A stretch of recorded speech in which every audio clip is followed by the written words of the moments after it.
मंगलम भगवान वीरो मंगलम गौतमो गणी मंगलम कुंद कुंदार्यो जैन धर्मोस्तु मंगलम सर्वमंगल मांगल्यम सर्वकल्याणकारकम प्रधानम सर्वधर्माणां जैनम जयतु शासनम नमः समय साराय स्वानुभूत्या चकासते चित स्वभावाय भावाय सर्वभावांतरच्छिदे। समय सार जी परमागम ग्रंथ है और इसके सर्व विशुद्ध ज्ञान अधिकार में 243 नंबर का कलश, उसमें थोड़ा सा अंश गुरुदेव श्री के व्याख्यान का शेष है। वो पेज नंबर कितना है, 223, ऊपर की 2 पंक्ति के बाद है कि व्यवहार को ही परमार्थ मानता होने से, व्यवहार को ही परमार्थ मानता है कि हम धर्म करते हैं, है ना। वीतराग धर्म परमेश्वर, जैन परमेश्वर का धर्म, वीतराग धर्म अलौकिक है, भिन्न है, जिसमें राग के कण का संबंध नहीं, है ना। ये जो व्यवहार मोक्ष मार्ग है, आगे जो गाथा है ना, उसमें ये आचार्य भगवान कुंद कुंद देव कहते हैं कि ये दोनों लिंग, द्रव्य लिंग और गृहस्थ लिंग, ये व्यवहार से ही मोक्ष मार्ग में कहे गए हैं, परमार्थ से तो ये मोक्ष मार्ग है ही नहीं, ये कहा ना।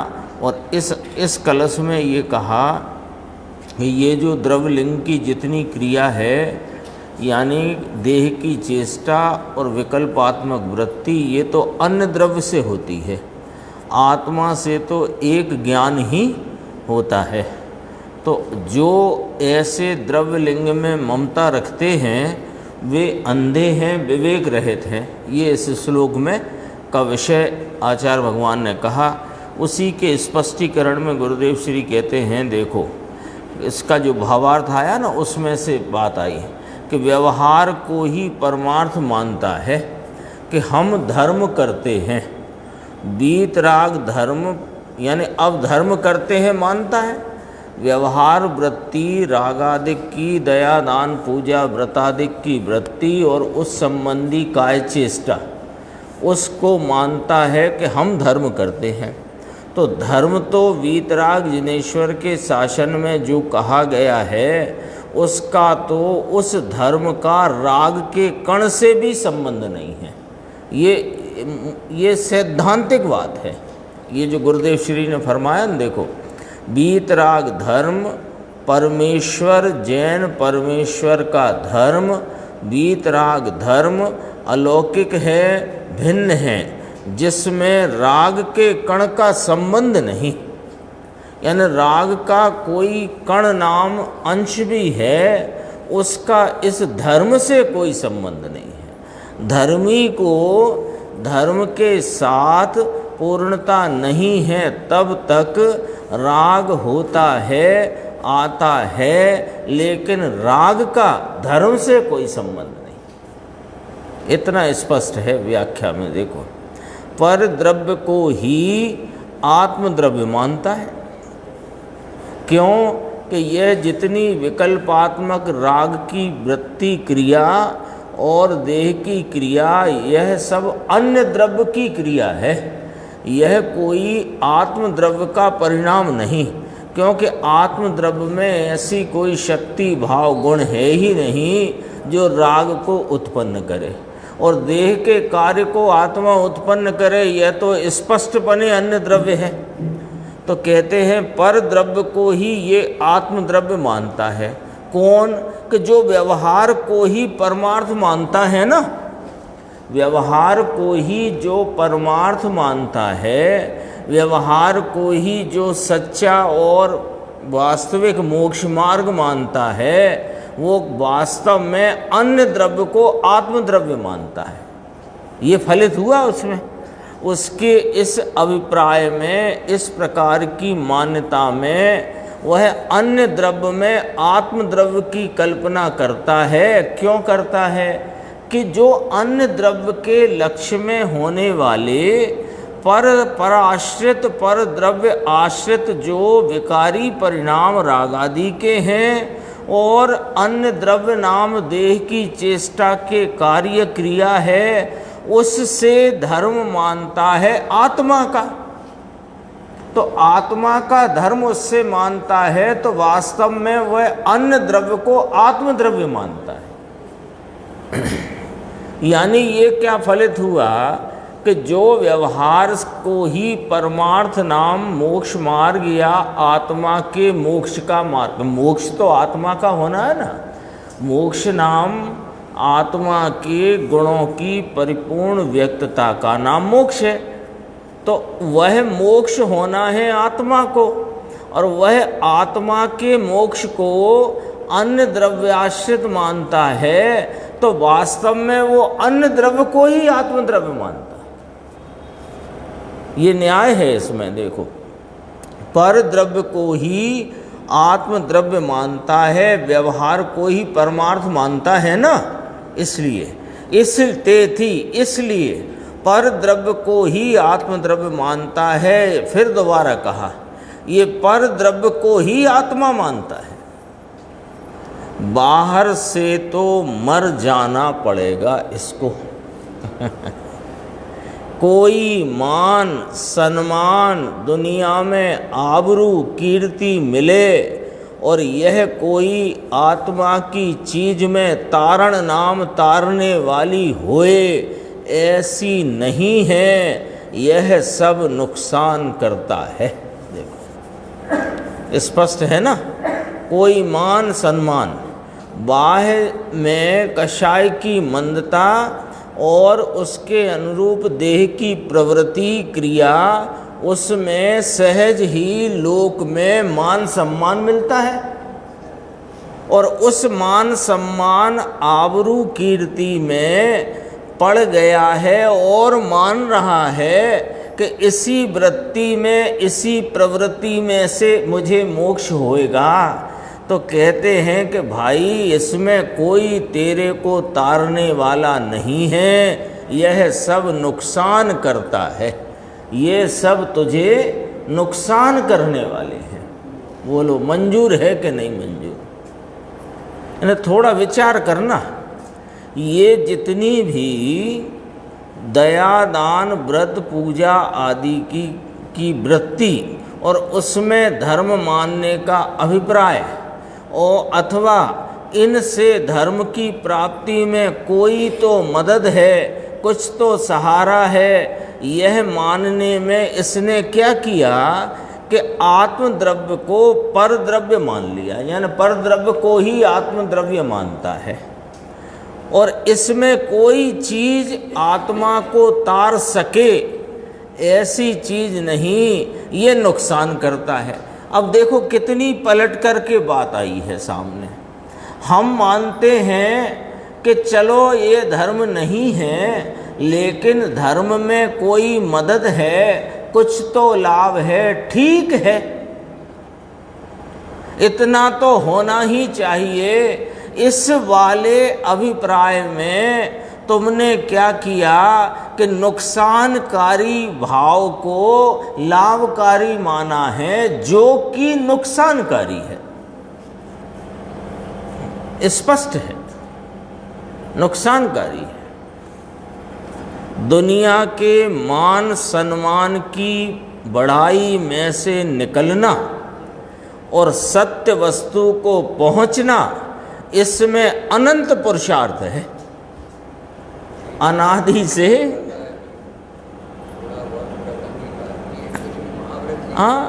महाव्रत लिए, देश व्रत लिए, व्रत आदि का कोई भी कार्य किया तो इसको लगता है कि मैं थोड़ा इनसे अलग हूँ, उनसे अलग हूँ, तो भाई तुम कैसे अलग हो?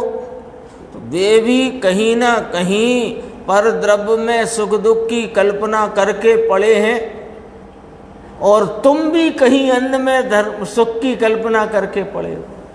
अलग कहाँ हो? और बल्कि वो तो यह बाह्य प्रवृत्ति जो खाने कमाने की है उसे जानते हैं कि यह वास्तव में धर्म रूप नहीं है, और तुम जिस प्रवृत्ति में पड़े हो उसको तुम धर्म रूप मान रहे हो, ये नुकसान हो रहा है। भाई सामान्य व्यक्ति है, वो खाने कमाने भोगने में लगा हुआ है, पर वह ये मानता तो है कि ये खाना कमाना भोगना ये कोई धर्म नहीं है, लेकिन ये तो खाने कमाने भोगने की वृत्ति से अन्य व्रतादिक की वृत्ति में लग गया और उसे धर्म मानता है, उसको धर्म में लाभकारी मानता है, अथवा धर्म के मार्ग में लाभ पहुंचाएगा कुछ तो ठीक तो है। ऐसे में यह अपना ही नुकसान करता है। जो लोग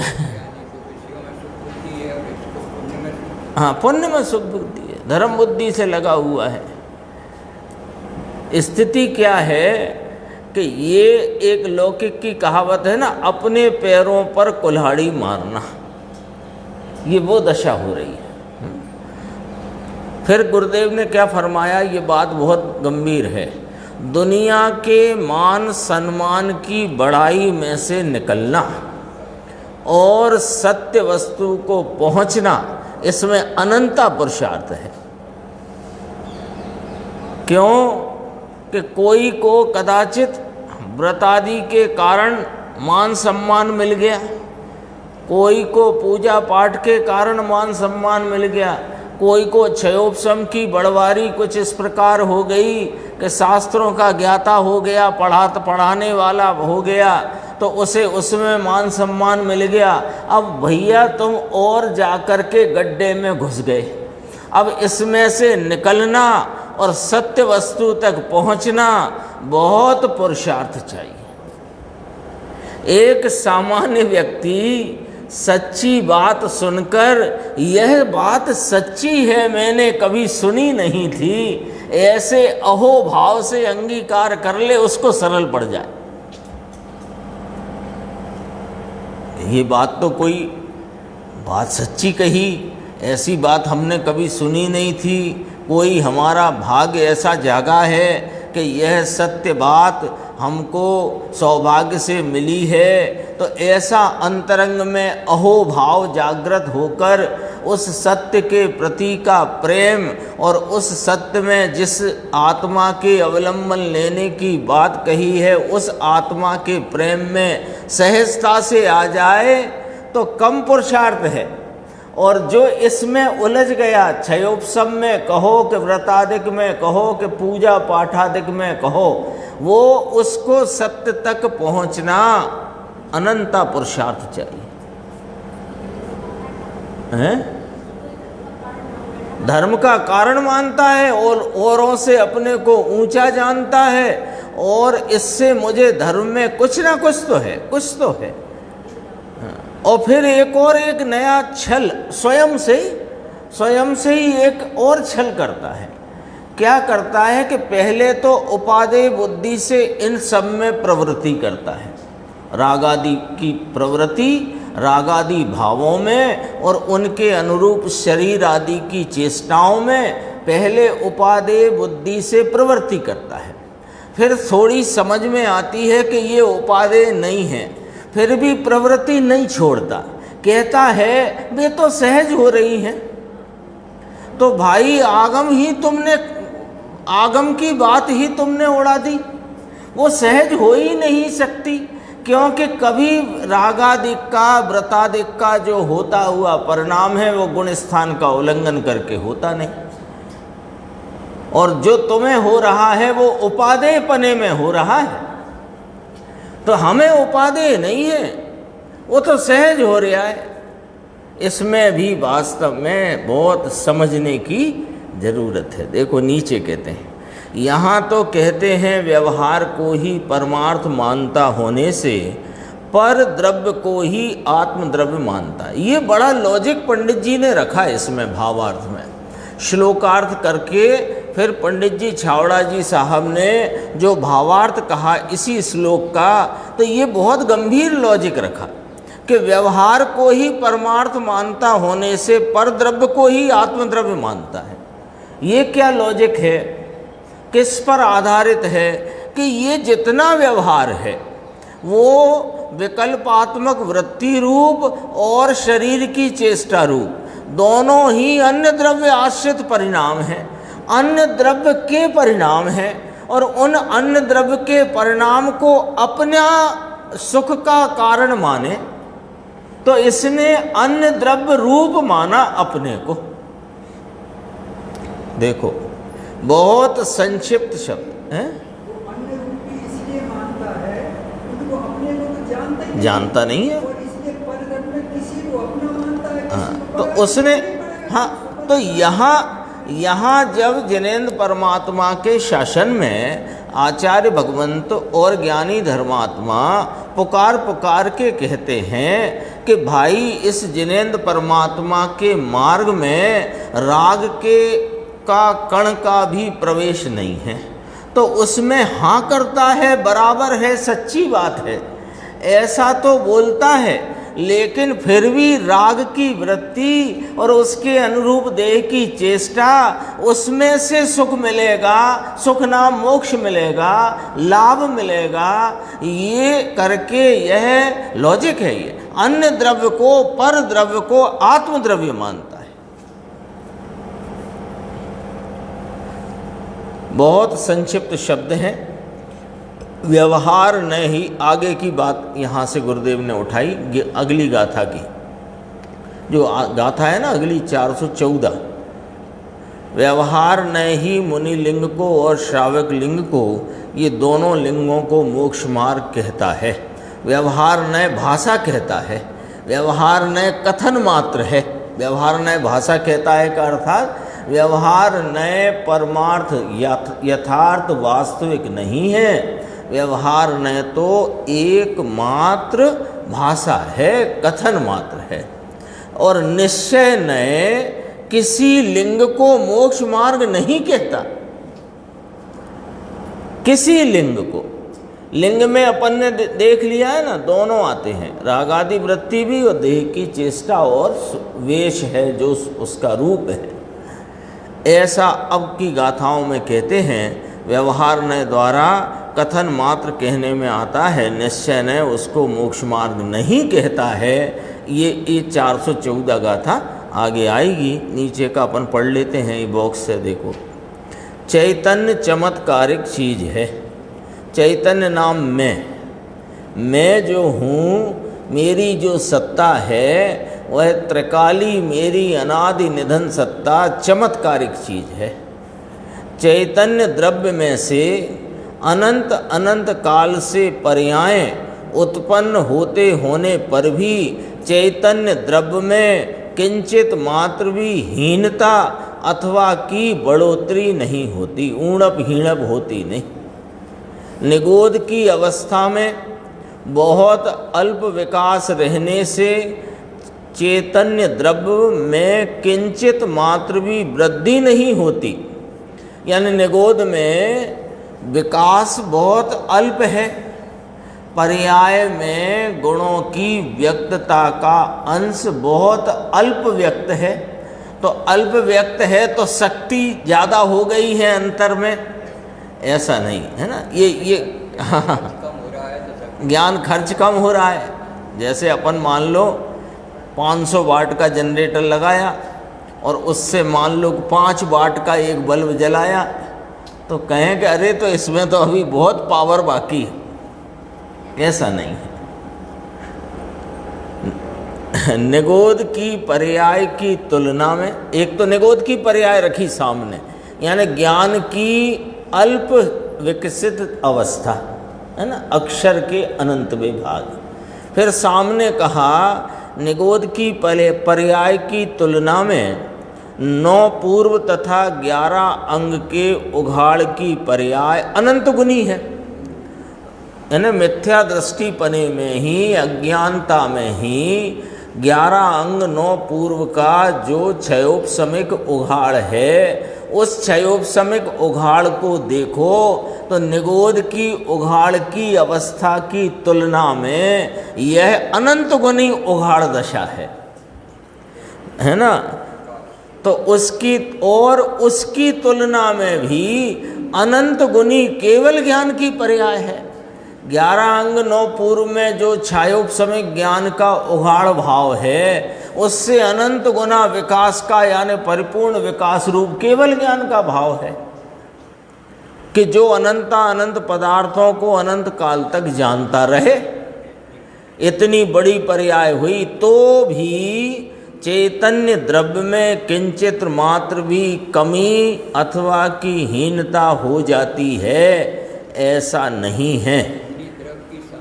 हाँ पूरी, हाँ द्रव्य पूरा, शक्ति से तब भी पूरा, और अल्प विकास है तब भी पूरा, मध्यम विकास है तब भी पूरा। 3 स्थिति ली ना, निगोद की ली अल्पतम विकास, और 11 अंग 9 पूर्व की स्थिति में छायोपशमिक अवस्था का घना विकास, और केवल ज्ञान पूर्ण विकास। तो विकास माने ज्ञान की अवस्था में इतना ज्ञान खिल जाने पर भी कमी नहीं हो जाती शक्ति में। तो वो नीचे कहा, द्रव्य और गुण तो सदा ही ऐसे का ऐसा ही परिपूर्ण रहता है, ऐसा यह चैतन्य जादूगर है। ये चमत्कार है इसका। चैतन्य चमत्कार आते हैं ना शब्द, तो उसके 2 अर्थ। एक तो यही वाला अर्थ कि अल्प से अल्प विकास दशा होए कि परिपूर्ण विकास की अवस्था होए, गुण और द्रव्य तो अपनी परिपूर्ण सामर्थ्य से सदा काल ऐसे का ऐसा ही रहता है। ये एक चैतन्य चमत्कार। दूसरा चैतन्य चमत्कार कि चैतन्य की परिणित जो जानने देखने की अवस्था है, उसमें कोई पदार्थ आए बिना और इसकी पर्याय किसी पदार्थ के में जाए बिना यह समस्त जगत को जान ले, ऐसा ये चैतन्य चमत्कार है। चमत्कार शब्द आया ना, तो यहाँ तो गुरुदेव ने कहा जादूगर है ये, बलात् जान लेता है।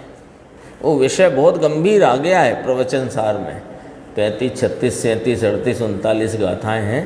बहुत गंभीर विषय है। वो विषय भी समझ में आए तो उसमें ज्ञान की सामर्थ्य के प्रति की महिमा बहुत खड़ी होती है। ज्ञान अधिकार में है ना वो गाथाएँ। देखो उसकी शक्तियाँ, इस चैतन्य जादूगर, इसकी शक्तियाँ चमत्कारिक हैं। चैतन्य का चमत्कार आश्चर्यकारी जादूगरी जैसा है। अरे यह जादू ही है, ऐसा कहा। चैतन्य के चमत्कार की महिमा अपरंपार है। ऐसा चमत्कारी चैतन्य प्रभु की प्रतीति करना इस दुर्लभ मानव भव में एकमात्र कर्तव्य है। ये पहले तो क्या कहा, अपन सब का कौन से भव में है, मानव भव में। और ये मानव भव कैसा है कि दुर्लभ है, मुश्किल से मिला है, ये ना बहुत मुश्किल से मिलता है ये। हाँ सबसे कम, देवों की भी ज़्यादा और यह मानव भव दुर्लभ है। और हम काय में निकाल देते हैं, खाना कमाना भोगना, 3 गाँव, और थोड़ा बहुत वो भी कुल परंपरा में इधर आ गए, उसमें भी समझते हैं। वो गुरुदेव का है ना, एरन की चोरी और सोई का दान। एरन कहते हैं जिस पे रख कर के सोनी सुनार वो ठोक पीट करते ना, इतना बड़ा होता है, कम नहीं होता होगा, 5-8 किलो का होता होगा। उसकी चोरी करे और सोई का दान दे, और कहे कि हमने तो चुका दिया। अब अपने को बचा बचाया समय जितना है, अब किसी को पता तो है नहीं किसका कितना बचा है, लेकिन बचा है इतना पता है। अभी बैठे हैं तो बचे ही है, तो बचा है जितना भी, 1 मिनट से लेकर के जितना बचा हो, उसमें यदि करने जैसा कोई काम है तो ये चैतन्य परमात्मा को पहचान कर इसके अनुसरण में, इसका परिणति में आस्वादन कर लेने जैसा कर्तव्य है, और कोई कर्तव्य नहीं। कल अपन ने बात की थी, संस्कार डाल लेते हैं, तो कहा संस्कार के भरोसे रहने वाले को संस्कार भी नहीं पड़ता। संस्कार तो उसे पड़ता है जैसे इस चैतन्य परमात्मा की महिमा में आकर के वह इसकी रुचि की तीव्रता में, उग्रता में, इसकी जिज्ञासा में है और अपने स्वरूप को प्राप्ति के लिए निर्णय की भूमिका में प्रवर्तित है। उसको कदाचित भव पूरा हो जाए और आगे के भवों में प्राप्ति हो जाए तो इसे संस्कार कहने में आता है ना। देखो बात कहते हैं ना, जैसे गुरुदेव श्री के कहते हैं कितने 4-5 लोग थे वहाँ विदेह में, जो सिमंदर भगवान की नित्य प्रतिदिन वाणी सुनते थे। अब उसमें 3 जीवों की बात तो आई, तो उन जीवों ने धर्म की प्राप्ति करी तो विदेह से संस्कार लाए थे, ऐसा कथन करने में आया। और जिन 2 ने नहीं करी उनके लिए कौन कहता है कि वे संस्कार लाए थे, जबकि वे भी सुनते थे। संस्कार तो लागू, वो उस पर आरोप तो तब करें ना। जैसे एक दिन आया था आंगने में, तो आगे आगे आंगना भी तब कहेंगे कि अंदर तो प्रवेश करे ना। देखो कितनी इसमें प्रेरणा है गुरुदेव श्री की। ऐसा चमत्कारी चैतन्य प्रभु, इसकी प्रतीति करना, यह इस दुर्लभ मानव भव में एकमात्र कर्तव्य है ना। बच्चे बड़े हो जाएंगे, फिर उनके नाती पोते और ये कर्तव्य नहीं है। ये वजनदारी फालतू की ढो रहे हैं, सच्ची पूछो तो।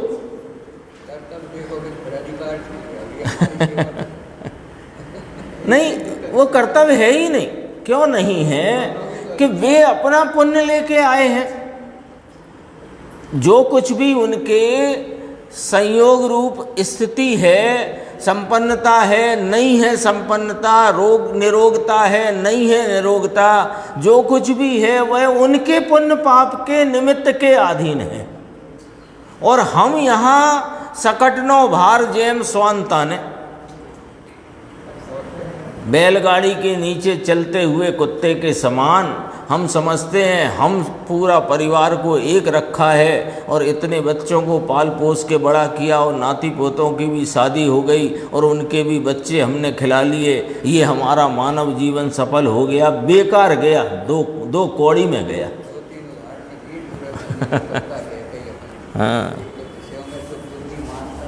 हाँ, वो हड्डी चूसने वाला कुत्ता है ना, वो हड्डी चूसता हुआ खुद के ही खून का स्वाद लेता है।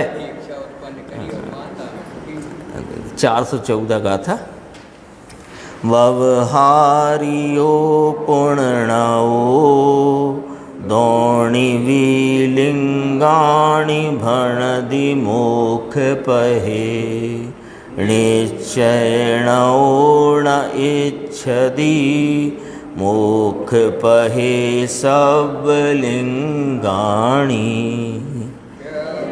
हार नये ओ भय लिंगो मोक्ष पंथ विषेक निश्चय नहीं माने कदी को लिंग मुक्ति पथ विसे।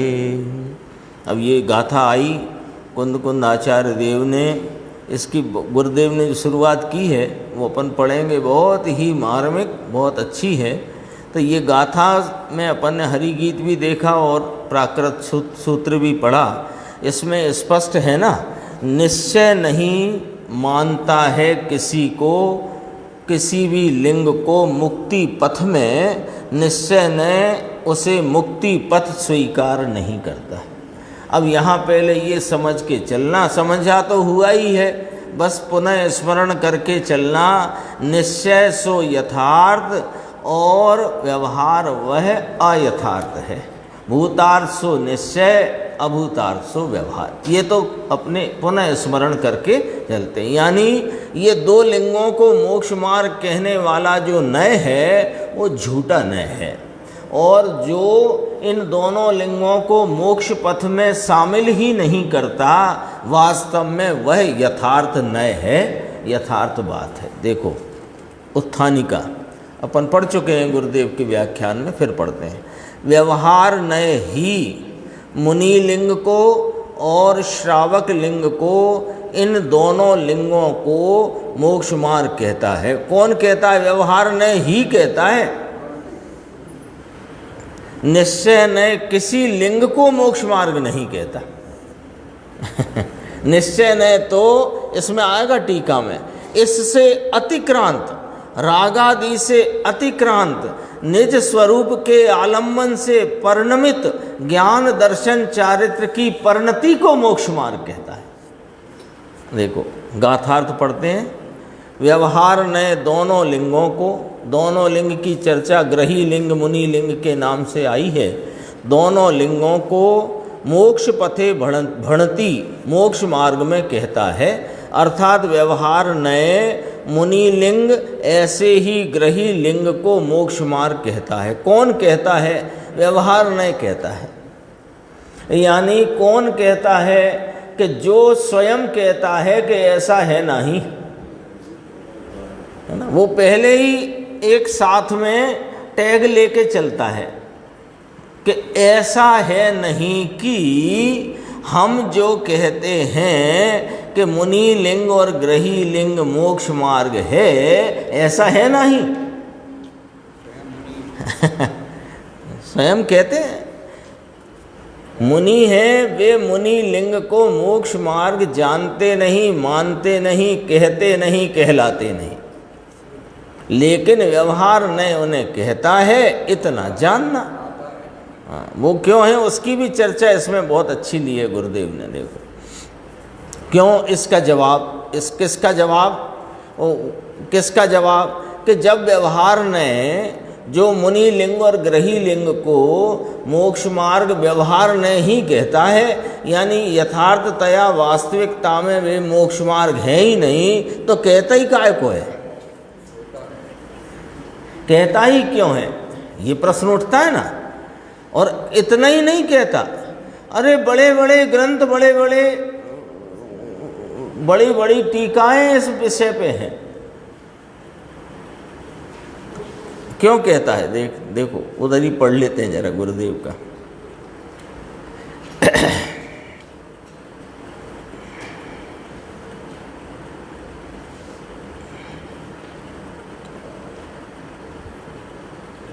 पेज नंबर 230, नीचे से दूसरा पैराग्राफ में यहाँ कहते हैं कि व्यवहार होता है। अपन ने इतना ही पढ़ा ना अभी कि व्यवहार ने ही मुनि लिंग और श्रावक लिंग या ग्रही लिंग को मोक्ष मार्ग में कहता है।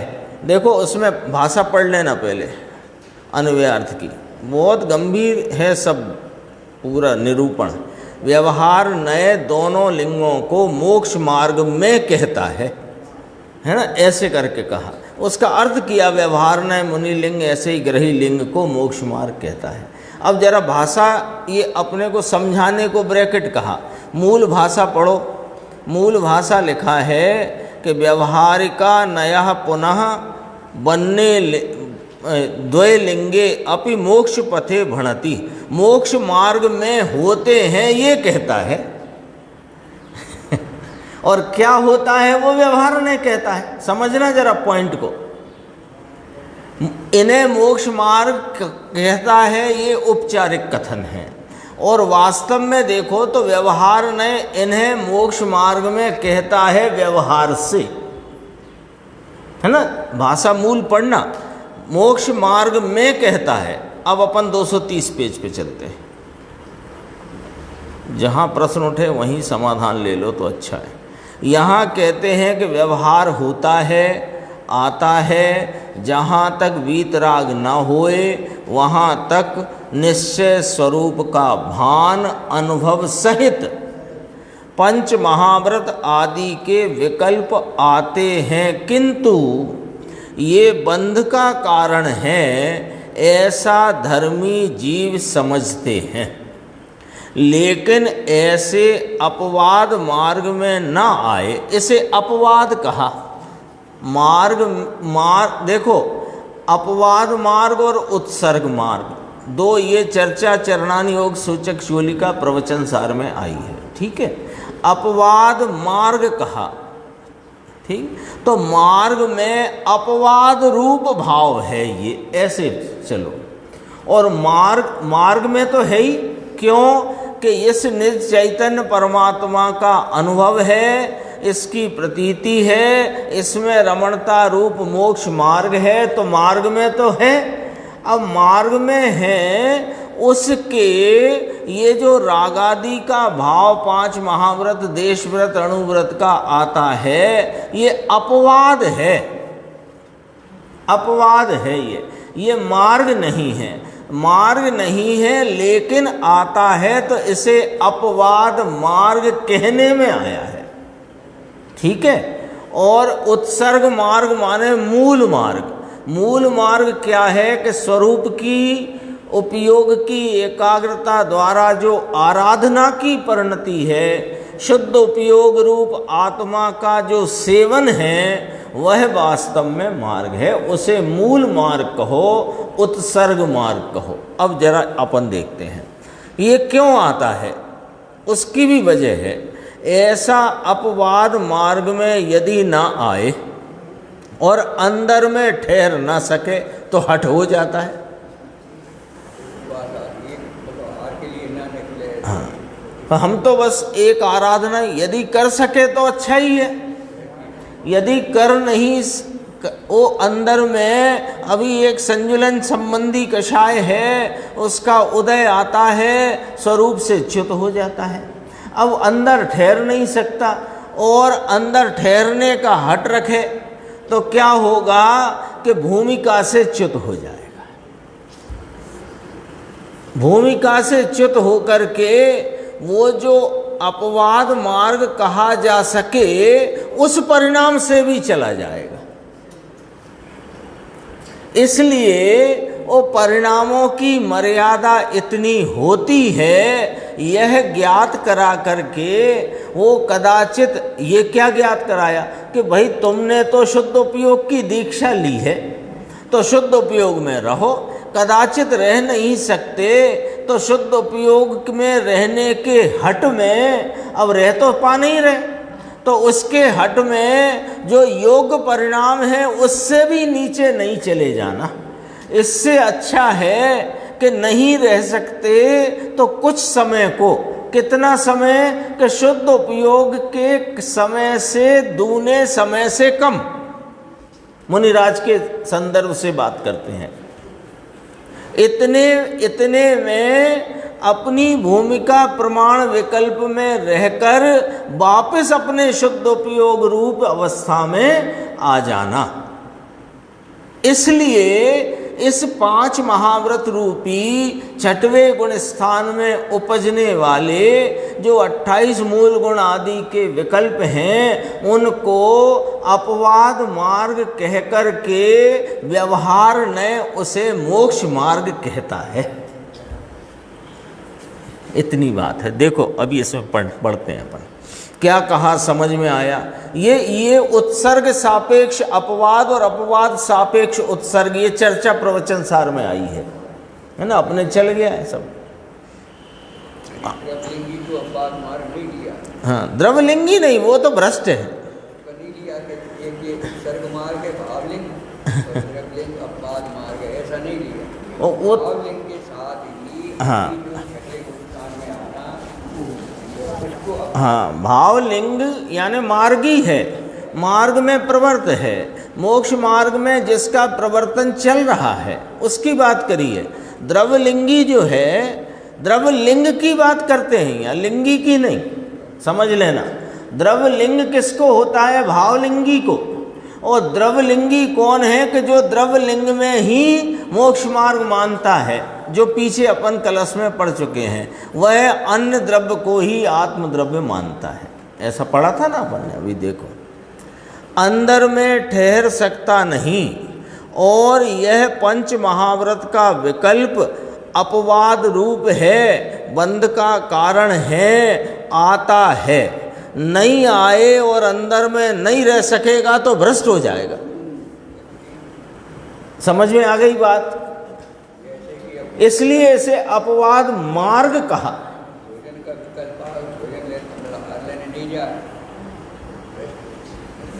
भाई क्या है कि एक तो स्वयं प्रतिज्ञा लेके मेरे तो आज उपवास करके स्वरूप आराधना, उसमें भी बार बार छठे में आते हैं, 1 मिनट में अनेकों बार, छठवा सातवा, छठवा सातवा, छठवा सातवा। यानी गुरुदेव श्री ने जो व्याख्या आगम में से निकाल के कही कि छठवें गुणस्थान की उत्कृष्ट समय पौनी सेकंड है। क्यों कहा? कि आधी सेकंड गिना 7वां गुणस्थान। अभी कौन से जो श्रेणी में नहीं है, मुनि दशा में है, तो श्रेणी में गए फिर तो वे अंतर मुहूर्त शुद्ध उपयोग में रहकर केवल ज्ञान लेते हैं, जो भी होता है ना। तो अब जो छठवें सातवें गुणस्थान में वर्तने वाले भावलिंगी संत कुंद कुंदाचार्य, अमृत चंद्र आचार्य, पूजपाद स्वामी आदि इत्यादि अनेकों आचार्य हुए अभी इसी पंचम काल में, तो उनके 7वें गुणस्थान का समय गिना आधी सेकंड, और उससे दूने से कम करो तो पौन सेकंड। मोटी व्याख्या में कोई माइक्रो सेकंड की तो व्यवस्था कथन में थी नहीं तब, तो पौनी सेकंड वो छठवें गुणस्थान में यदि पौनी सेकंड से ज़्यादा रुक जाए तो वह 7वें गुणस्थान के काल के दूने से अधिक समय भोग लिया विकल्पात्मक भूमिका को, तो भ्रष्ट हो जाएगा। ये कहा है ना। अब कहते हैं कि वो जो एक मर्यादा है, छठवें गुणस्थान की विकल्पों की एक मर्यादा है, उस मर्यादा वाले विकल्प में आकर के फिर पुनः शुद्ध उपयोग की प्राप्ति के लिए प्रयत्नशील होना, शुद्ध उपयोग की के लिए हट करोगे और इन विकल्पों को जबरन हटाने की कोशिश करोगे, वो जो थोड़ा ही आता ना पौनी सेकंड, तो भ्रष्ट हो जाओ। इसलिए इसका नाम अपवाद मार्ग कहा। आता है, नहीं आए अंदर में रह सके नहीं तो भ्रष्ट हो जाता है, ऐसा अपवाद मार्ग बीच। ये काय का जवाब चल रहा है कि जब व्यवहार नय में जो कि अभूतार्थ नय है, जो स्वयं कहता है कि ये ऐसा है नहीं, वो इस लिंग मुनि लिंग ग्रही लिंग को मोक्ष मार्ग में कहता है, निश्चय ने नहीं कहता। गाथा ये कह रही है। तो अपने प्रश्न उठा कि व्यवहार ने कहता ही काय को है जब मोक्ष मार्ग है ही नहीं, तो कहता ही क्यों है? कि वो आता है, और किसको आता है? कि मोक्ष मार्गी को, जिसको परमार्थ तत्व के अनुभवन रूप मोक्ष मार्ग बरत रहा है, उसको अभी पूर्णता नहीं होने तक आता है। तो आता है का ज्ञान कराया है, तो उसका ज्ञान किसने कराया है? कि व्यवहार ने कराया है। इसलिए व्यवहार उस लिंग को मोक्ष मार्ग कहता है। हाँ, ये सब बात व्यवहार ने बताता है। हाँ हाँ, ऐसा ऐसी अंधेर गिरदी नहीं है। देखो, ऐसा अपवाद मार्ग बीच में आता है, किंतु ये धर्म नहीं है, मूल मुक्ति का मार्ग नहीं है। और जो संत आराधक हैं वे जानते हैं, वे मानते हैं कि ये छठे गुणस्थान की योग भूमिका वाला जो मुझे विकल्पात्मक वृत्ति का जो राग परिणाम आया है, यह मेरे स्वभाव रूप नहीं, मेरा नहीं, और यह धर्म नहीं, धर्म का कारण नहीं, यह तो बंध भाव है। ऐसा वे जानते हैं, मानते हैं। देखो, मूल मुक्ति का मार्ग नहीं, ये तो अंदर में ठहर सकते नहीं, तो अशुभ से बचने शुभ भाव आता है। अब अशुभ से बचने शुभ भाव आता है, ये वाली पंक्ति का प्रयोग हर कहीं नहीं होता, हर किसी के लिए नहीं होता। देखो लिखा है, धर्मी को ज्ञानी को आता है। एक वो धूप छांव वाली गाथा है ना, वो भी धर्मी के लिए है, समझ लेना, वो स्टोपदेश में है, प्रारंभ की गाथाओं में। लेकिन है बंध का कारण धर्म नहीं। अरे रे रे, अपन चलते हैं वहीं। वो तो सिर्फ उस प्रश्न का गुरुदेव क्या जवाब दे रहे हैं वो अपन देखना चाहते थे। अपना क्या चलता था, अन्वयार्थ है ना। निश्चय नये सर्वलिंगानी मोक्ष पते न इच्छति। निश्चय नए सर्वलिंगों को, अर्थात किसी भी लिंग को, किसी भी विकल्पात्मक वृत्ति को और देह की किसी प्रकार के रूप, वेश और चेष्टा को मोक्ष मार्ग में नहीं गिनता। आ गया। अब देखो टीका, श्रवण और श्रवणोपासक के भेद से। श्रवणोपासक माने श्रावक, श्रवण और श्रवणोपासक, इनके भेद से दो प्रकार के द्रव्यलिंग मोक्ष मार्ग है। ऐसा जो प्ररूपण का प्रकार, यानी ऐसे प्रकार की जो प्ररूपणा, वह केवल व्यवहार ही है। ऐसे लिखा कि नहीं लिखा टीका में? श्रवण और, है ना, मुनि लिंग और ग्रही लिंग, श्रवण और श्रवणोपासक, ये दो भेद पड़ते हैं। किसके? द्रव्यलिंग के। ये मोक्ष मार्ग है, ऐसा प्ररूपणा, ऐसा निरूपण जो किया गया है वह मात्र व्यवहार ही है, परमार्थ नहीं। ऊपर पढ़ो संस्कृत में, सब जगह से पक्का करना अपने। यह खलु श्रवण श्रवणोपासक भेदेन द्विविधम द्रव्यलिंगम भवति मोक्ष मार्ग इति प्ररूपण प्रकारः सा केवलम व्यवहार एव न परमार्थ। निश्चय न उसको मोक्ष मार्ग कहता ही नहीं, यानी वास्तव में वे मोक्ष मार्ग है ही नहीं। लिखा कि नहीं लिखा? संस्कृत में भी अपन ने देखा, हिंदी में, गुजराती में भी देखा। कारण, अब हेतु कहते हैं, कारण कि वह प्ररूपणा कौन सी? मुनि लिंग और श्रावक लिंग वाली, बाह्य विकल्पात्मक वृत्ति, काया का रूप और चेष्टा वाली, वह प्ररूपणा स्वयं अशुद्ध द्रव्य के अनुभवन स्वरूप होने से उसको परमार्थ पने का अभाव है। ये देखो टीकाकार की टीका।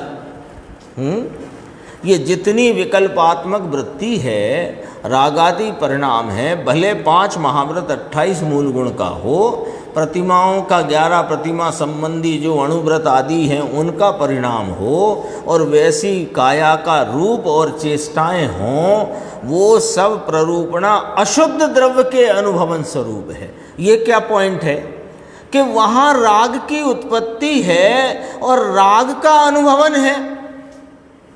उस काल में बताओ, शुद्धात्मा का अनुभवन है कि राग का अनुभवन है? और राग के अनुभवन को मोक्ष मार्ग कैसे कह दें? तो ये राग का अनुभवन माने अशुद्ध द्रव्य का अनुभवन, और वीतरागता का अनुभवन माने शुद्ध द्रव्य का अनुभवन। ठीक है ना? ये लॉजिक तो ख्याल में है ना बराबर। तो अशुद्ध द्रव्य के अनुभवन स्वरूप होने से इस प्ररूपणा में बताया गए जो अणुव्रत और महाव्रत के परिणाम और वैसा रूप और चेष्टा काया की, वह उसको परमार्थ पने का अभाव है। उसमें मोक्ष मार्ग की वास्तविकता का अभाव है, परमार्थ पने का उसमें अभाव है। श्रवण और श्रवणोपासक के भेदों से अब समझना जरा। श्रवण और श्रवणोपासक ये कौन हुए कि मुनि लिंग और गृहस्थ लिंग, उसमें जो दो भेद कहे, द्रव्य लिंग के दो भेद कहे, मुनि लिंग और श्रावक लिंग, ग्रही लिंग, ठीक है। उन दो भेदों से अतिक्रांत, टीका का शब्द देखो, वजन कहाँ है, उनसे अतिक्रांत, अतिक्रांत तो समझते हैं ना, उन भावों को का उल्लंघन करके उत्पन्न होने वाला परिणाम, उस रागादि वृत्ति का उल्लंघन कर दे, वह अतिक्रांत है।